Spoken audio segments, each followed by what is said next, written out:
বন্ধুরা, আমরা এখন আছি আমাদের বাড়ির পাশে একটা চাচার প্রজেক্ট, মাছের প্রজেক্ট, বিশাল প্রজেক্ট।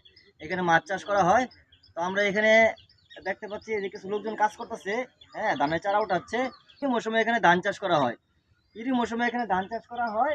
পুরা যে জমিটা এখানে ধরেন আপনার 10 থেকে 12 বিঘা জমি হবে। 10 থেকে 12 বিঘা জমি হবে এখানে। এটা একটাই পুকুর, এই পুরোটা একটা পুকুর। এটা বর্ষা সিজনে এটাতে ভরপুর পানি থাকে এবং এই দেখেন মাছ, আমরা দাঁড়ায় আছি মাছের উপরে। করা হয়েছে মাছের খাবার দেওয়ার জন্য। বর্ষা সিজনে যখন মাছ এখানে লালন পালন করে তখন এখানে আপনার এই মাথাতেও দাঁড়ায় তখন খাবার দেওয়া হয়, মাথার উপরে উঠে খাবার দেওয়া হয়। একবার ধান হয়, 100 দিন ধান হয়, বুড়ো মৌসুমে ধান করা হয়। বাদ বাকি আপনার যে সময়টা থাকে বছরে ওই সময়টাতে এখানে মাছ চাষ করা হয়। যেমন বাংলা মাছ, রুই, কাতল, সিলভার কাপ, গ্লাস কাপ, তারপরে আপনার মৃগেল কাপ, এই ধরনের মাছ, এটা বাংলা মাছ বলে মিশ্র চাষ। এই মাছটা এখানে চাষ করা হয়। তারপরে